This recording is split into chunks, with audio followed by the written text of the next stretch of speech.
সর্বনিম্ন 20 বছর পিঠে করে বহন করি বা গাড়িতে করে বহন করি। এই স্টুডেন্টরা প্রতিষ্ঠিত হইয়া এই আমাদের সাধারণ শ্রমিকদের জন্য কি করছে। আমি ড্রাইভার পরিচয় শুনলে উনি ডাক্তার সাহেব হয়েছে, আমার গাড়িতে স্টুডেন্ট গিয়া উনি কি আমার জন্য হাফ ভিজিট করবে? আমাদেরকে পছন্দ করে না, আমরা নিচু জাত। কিন্তু উনাদের যখন আমরা পরিবহন করি তখন আমরা নিজের ভাতিজা, বাগিনা, ছোট ভাই, নিজের ছেলের মতো করলাম দেখি। তারা গেলাম আমাদের বাবার চোখে দেখে না। আমরা তো অবশ্যই সমস্যার সম্মুখীন। এখন তো শিক্ষার হারটা বেশি, স্টুডেন্টও বেশি। আর স্টুডেন্ট বেশি, এই যে দেখেন আমরা একটা স্টুডেন্টের মিনিমাম সর্বনিম্ন 20 বছর পিঠে করে বহন করি বা গাড়িতে করে বহন করি।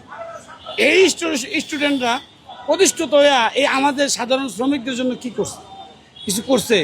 উনি ডাক্তার হয়েছে, উনি ইঞ্জিনিয়ার হয়েছে, উনি হইলো পুলিশ অফিসার হয়েছে, জজ ব্যারিস্টার হয়েছে।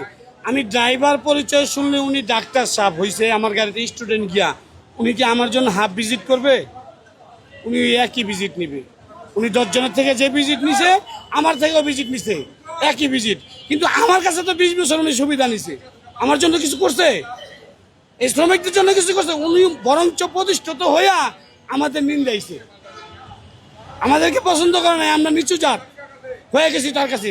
কিন্তু এক সময় এই নিচু জাতি উনারে পিঠে করে বহন করে ভার্সিটিতে পৌঁছাইছে নিরাপত্তায় দিয়া। কিন্তু তারা প্রতিষ্ঠিত হয়ে আমাদের জন্য কিছু করেনি, আর আমাদের জন্য কেউ করবেও না কিছু কোনোদিন।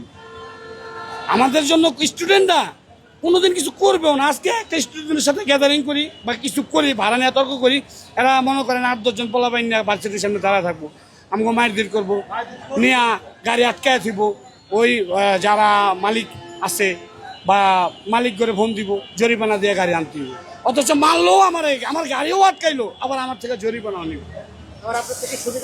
আমার কোনো সুবিধা নাই, আমার তো উনি ওই যে ভার্সিটি বন্ধু সুবিধা নিতেই আছে। এই 20 বছর তো সুবিধা আমাদের নিয়েই নিছে উনি অলরেডি, এটা তো আর কেউ মিস করতে পারবো না।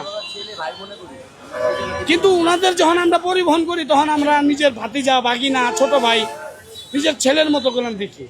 তারা গেলাম আমাদের বাবার চোখে দেখে না। তারা যখন একটু সামান্য ব্যাঘাত ঘটে তখন আমাদের যে এটা আমার বাবা হইতে পারে, আমার বড় ভাই হইতে পারে, আমার চাচা হইতে পারে, ওইটা ভাবে না, আমাদের উপরে নির্যাতন করে, অনেক কঠোর নির্যাতন করে।